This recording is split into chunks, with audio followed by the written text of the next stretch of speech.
राजस्थान में गुरुवार को एक नया इतिहास लिखा गया, या यूं कहें कि मरुधरा को नई ऊर्जा मिली तो गलत नहीं होगा।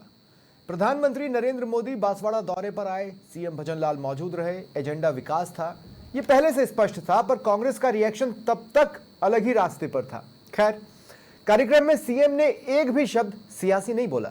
पीएम अपने अंदाज पर कायम रहे, विकास बताया, संभावनाओं की उम्मीद जगाई, कांग्रेस पर निशाना साधा। फिर यह तो स्पष्ट था कि जब शुरू होने के काफी पहले विपक्ष अलग रास्ते पर हो तो कार्यक्रम खत्म होने के बाद कुछ रास आए, यह मुमकिन नहीं। ऐसे में हर कार्यक्रम की सियासी स्क्रिप्टिंग के बीच क्या रहा दौरे का हासिल, आज इसी पर चर्चा करेंगे।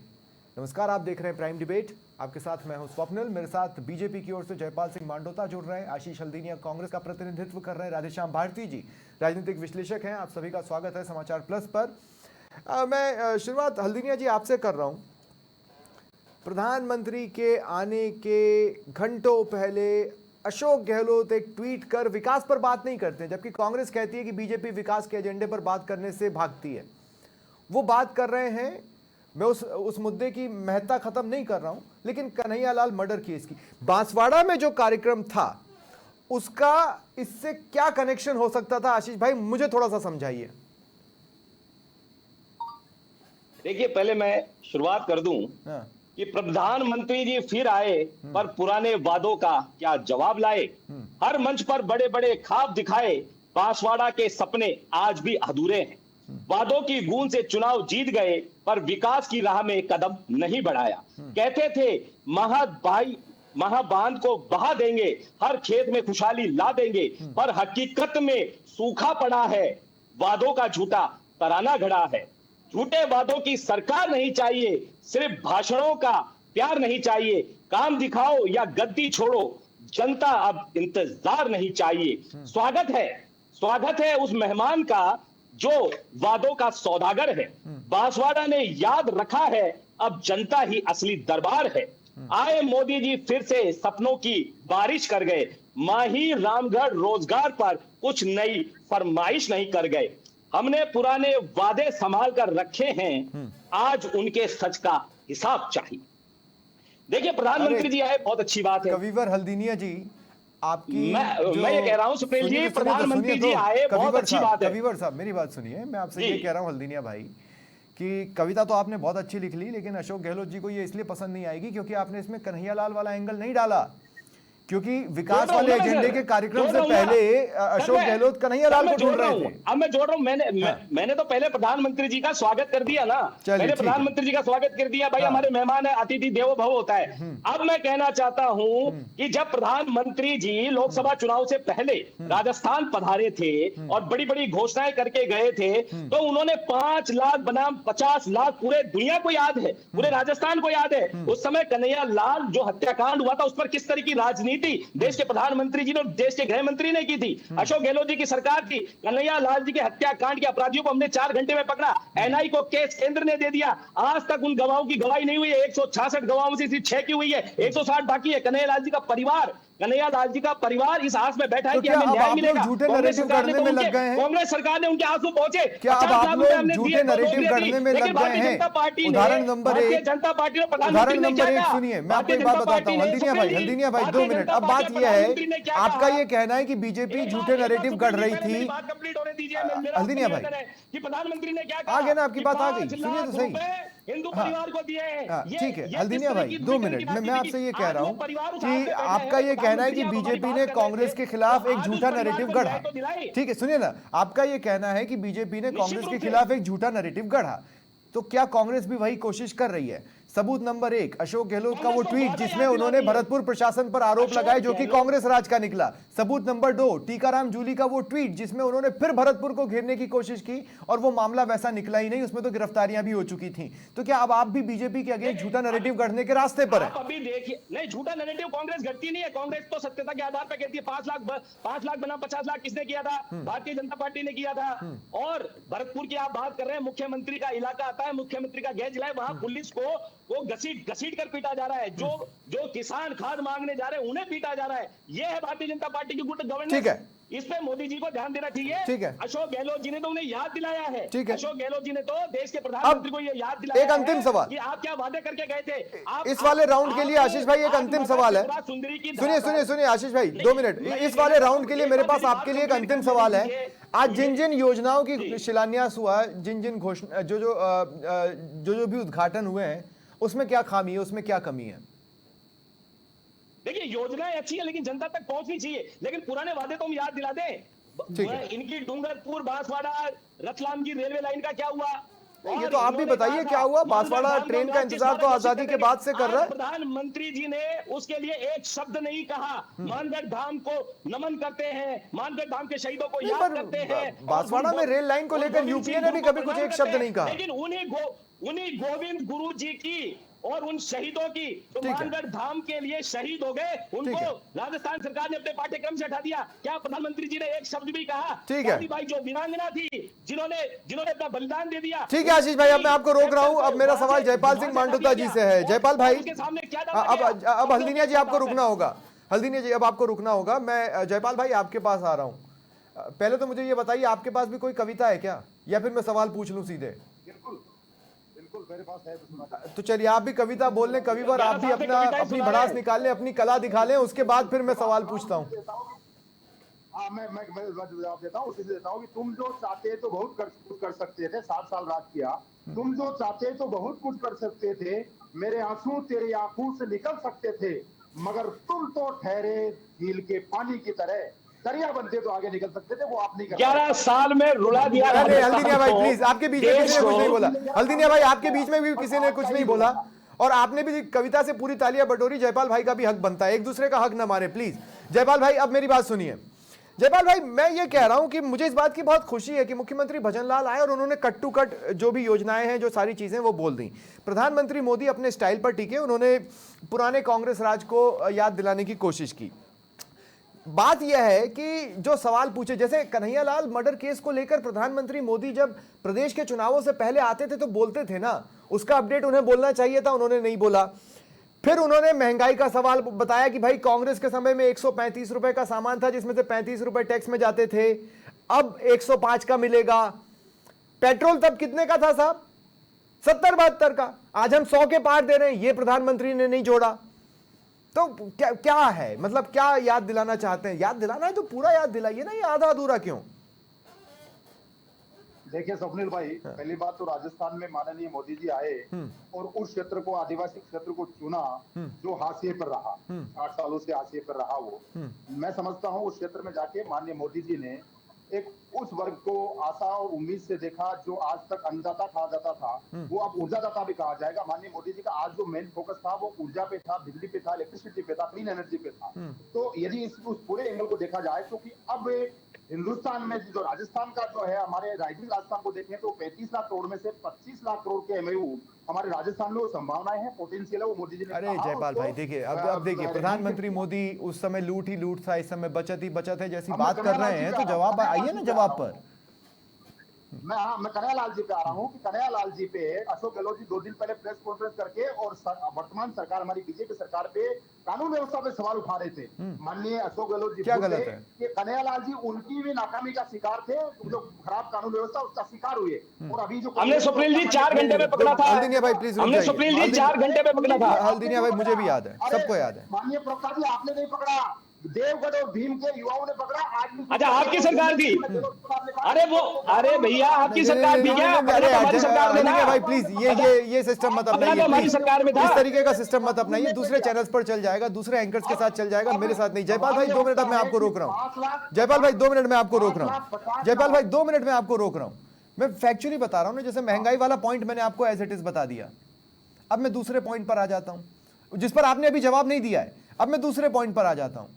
पॉइंट यह है कि आपने कहा पेपर लीक की सरकार। अभी उत्तराखंड में UKSSSC का जो पेपर लीक हुआ है, जिसको लेकर युवा प्रदर्शन कर रहे हैं, उत्तराखंड में किसकी सरकार है? आप ही की सरकार है ना।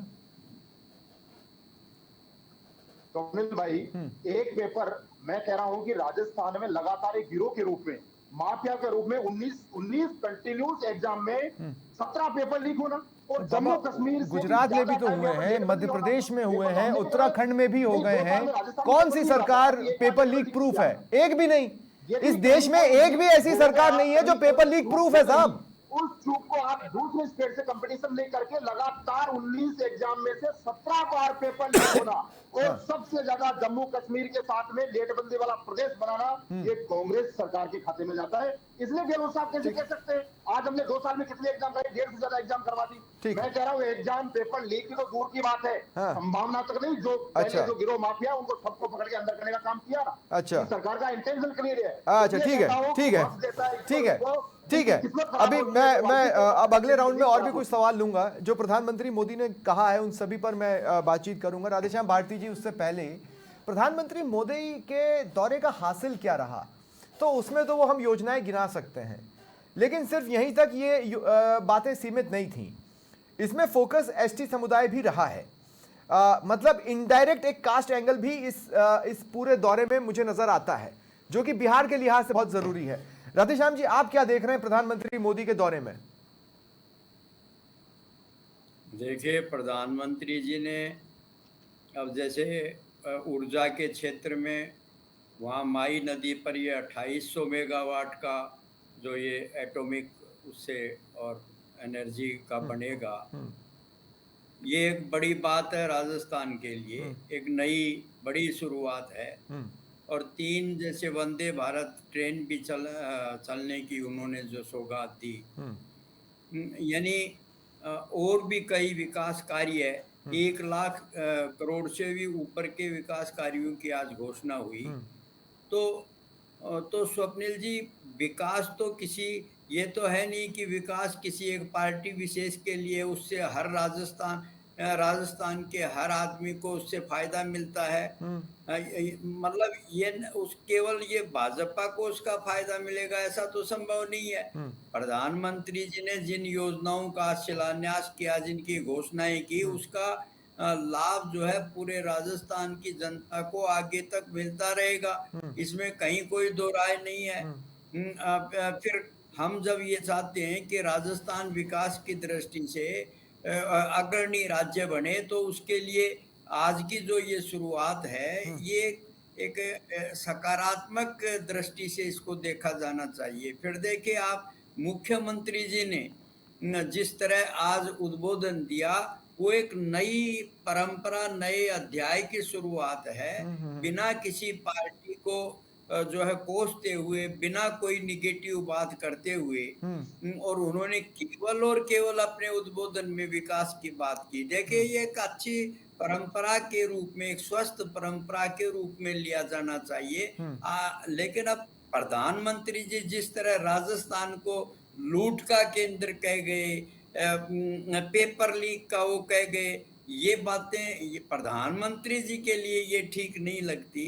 क्योंकि आप देखें, केवल क्या भारतीय जनता पार्टी ने राजस्थान को विकास के इस ये आयाम प्रदान किए हैं, वो आगे ले जा रहे हैं, ये बात ठीक है, लेकिन ऐसा नहीं है कि जो पीछे की जो मेरा इसमें अपना एक व्यक्तिगत तौर पर एक पॉइंट है राधेश्याम जी, जो मैंने नोट किया, वो ये कि ये वो चीजें हैं जो लगातार रूटीन में चल रही हैं। ये वो कोई अलग से की गई घोषणा या अलग से किया गया कार्य नहीं है। जैसे बजट में आपको नई चीजों की उम्मीद होती है ना, राजस्थान का नाम तो बजट में आता नहीं, सेंटर के बजट में, वहां तो बिहार का नाम आता है, स्पेशल अलॉटमेंट बिहार का आता है। अब बिहार का चुनाव हो जाएगा तो बिहार की जगह किसी और राज्य का आएगा। ये तो वो रूटीन के कार्य है ना जो राजस्थान को मिलते जा रहे हैं। अच्छी बात यह है कि मिल रहे हैं।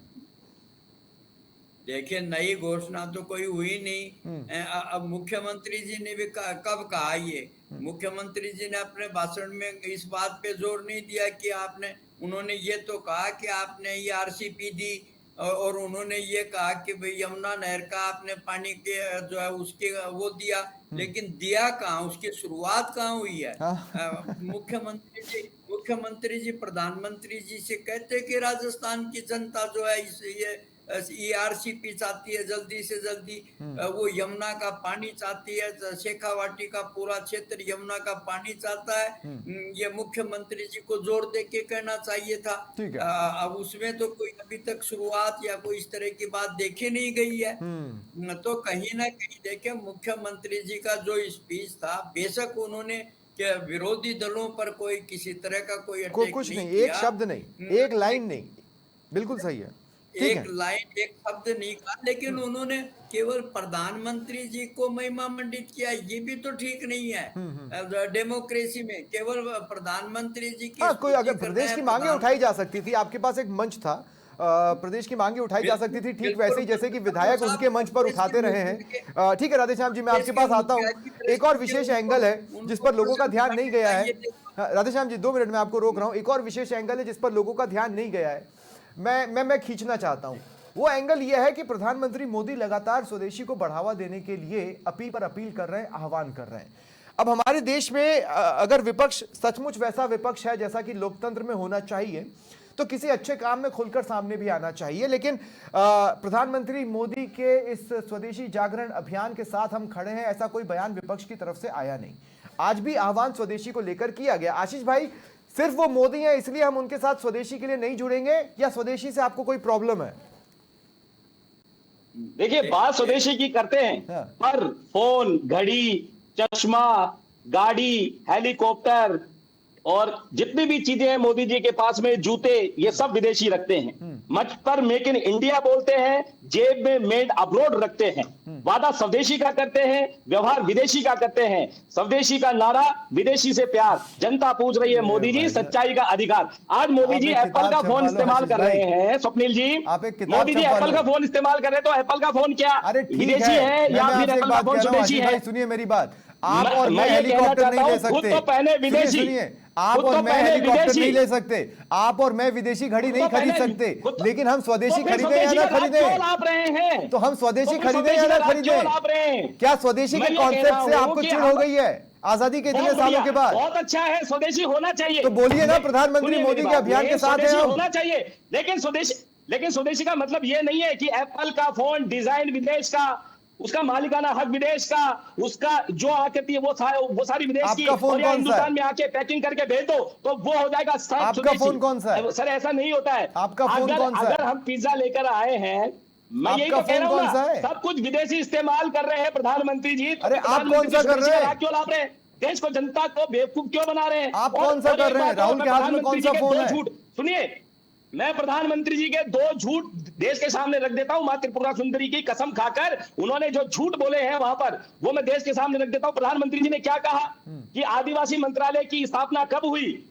1999 में, अटल जी की सरकार में, जबकि ये झूठ है। आदिवासी मंत्रालय की स्थापना 1950 से लेकर 1985 में ही ये गृह मंत्रालय के अंडर आता था। उसके बाद में राजीव गांधी जी ने 1986 में इसे सामाजिक न्याय व अधिकारिता के अंडर में रखा। सर, ये तो पहले ही स्थापित हो चुका था, तो प्रधानमंत्री जी को इतना झूठ बोलने की कहां जरूरत थी? और बिजली की बात प्रधानमंत्री जी कह रहे हैं, सुनिए, अब किसी के अंडर में नहीं है ना साहब। आबादी कितनी कम हुआ करती थी स्वप्निल जी? उस समय आबादी कितनी कम हुआ करती थी? उस समय आबादी कम थी तो ये सामाजिक न्याय और अधिकारिता के अंडर में आता था। आज आबादी ज्यादा है, इसलिए 1999 में अटल जी की सरकार में ये इसको एक अलग मंत्रालय बना दिया गया। और बिजली की बात, अरे भाई, आबादी तो कभी मुसलमानों की भी कम थी, सुनिए तो सही, उनके लिए अलग से योजनाएं लाने में तो आप नहीं हिचकते थे।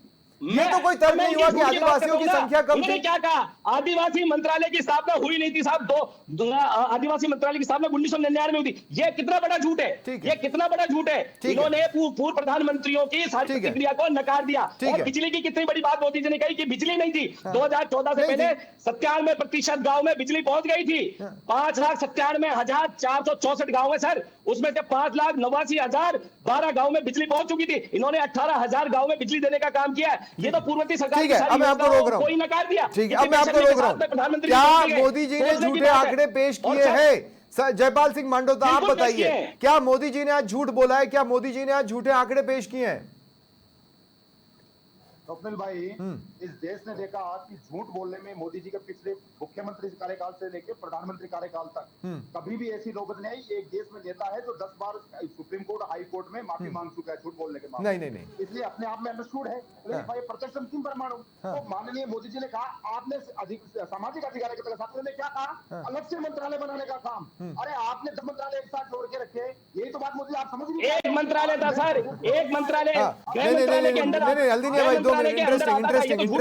इंटरेस्टिंग। जयपाल भाई, एक बात बताइए ना, नहीं सुनिए तो सही, ये आदिवासियों के लिए इतना स्पेसिफिक बोलने की जरूरत क्या है, जबकि आपके हिसाब से तो GYAN के अलावा कोई वर्ग ही नहीं है इस देश में।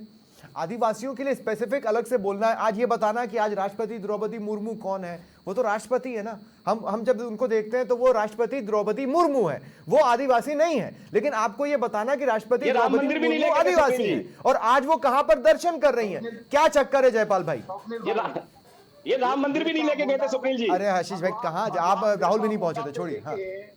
और अनेकों उदाहरण पड़े इस देश में कि कांग्रेस सरकार ने इस समाज को, इस वर्ग को हाशिए पे रखा, केवल वोट हासिल किया, शोषण किया। इनको क्यों नहीं राजनीति में आगे बढ़ने दिया? तो आदिवासी समाज अगर आप पर इतना भरोसा करता है जयपाल भाई, तो कांग्रेस का एक झूठा नैरेटिव 2024 में सक्सेसफुल कैसे हो गया था? अगर आदिवासी समाज बीजेपी पर इतना भरोसा करता है, तो कांग्रेस के कहने पर आदिवासी कैसे मान गए कि आप उनसे उनका अधिकार छीन लेंगे, आप उनसे आरक्षण छीन लेंगे?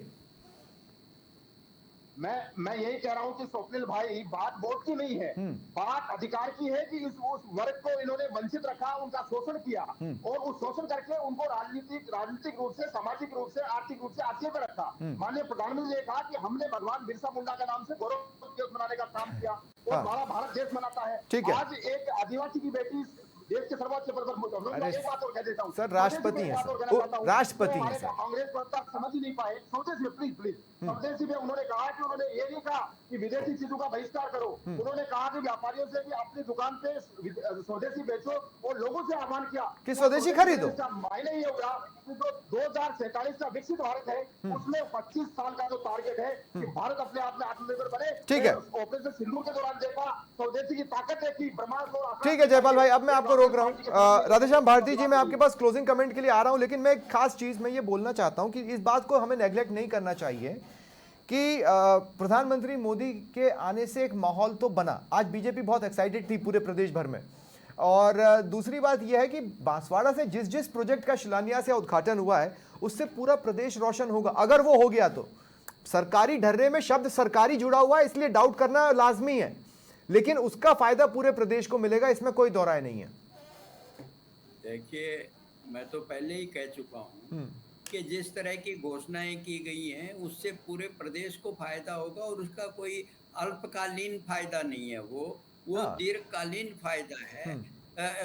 एक ऐसा इंफ्रास्ट्रक्चर इससे खड़ा होगा कि राजस्थान वास्तव में 2047 तक विकसित राज्यों में जो है आगे उसकी पंक्ति में सबसे आगे आ खड़ा हो, इसमें कोई दो राय नहीं है।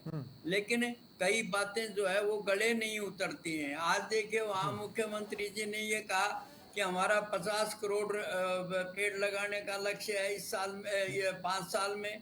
हमने अब तक जो है 18 करोड़ पेड़ लगा दिए। अब 19 करोड़ 19 करोड़ देखो, मेरे को 18 करोड़ ध्यान में, कोई बात नहीं। हाँ, तो 19 करोड़ बोला मुख्यमंत्री जी ने। आप देखिए, अब मुख्यमंत्री जी ये कह रहे हैं कि 19 करोड़ पेड़ लग चुके, यानी राजस्थान के कुल आबादी उन्होंने 8 करोड़ बताई है। हालांकि 8 करोड़ से कम है, 8 करोड़ है नहीं, 8 करोड़ आबादी बताई है, तो 8 दूनी 16, यानी प्रति व्यक्ति 2 से भी ज्यादा पेड़ लग चुके हैं। अब आप प्रत्यक्ष में जाएंगे तो मुझे तो साहब, मैं जहाँ रहता हूँ, मुझे तो कहीं जो है इस दौरान 500 पेड़ भी नए लगे दिखाई दिए नहीं पूरे कस्बे में। तो वो लटक रहे हैं। ये इस तरह की जो बातें और इस तरह का जो वक्तव्य, इस तरह की जो यदि योजनाओं की क्रियान्विति ऐसे ही है, तो फिर तो देखिए, मैं इसीलिए कह रहा हूँ, देखिए विजन बहुत अच्छी चीज है, और विजन को आप बहुत अच्छे से चमकाकर लोगों के सामने रख सकते हैं, लेकिन विजन को हासिल करने के लिए मिशन मोड पर होना होता है। क्या हम मिशन मोड पर इन योजनाओं को कंप्लीट कर पाते हैं, ये जरूर देखने वाली बात होगी। स्वप्निल जी, हम सपने देखते हैं और जनता को सपने दिखाते हैं, ये तो एक अलग बात हुई, लेकिन हम उन सपनों को धरातल पर कितना उतार पाते हैं, ये बात सबसे ज्यादा महत्वपूर्ण है। ठीक है, बहुत बहुत शुक्रिया, बहुत बहुत शुक्रिया आप सभी का मेरे साथ जुड़ने के लिए और इस चर्चा में शामिल होने के लिए। फिलहाल इतना ही, नमस्कार।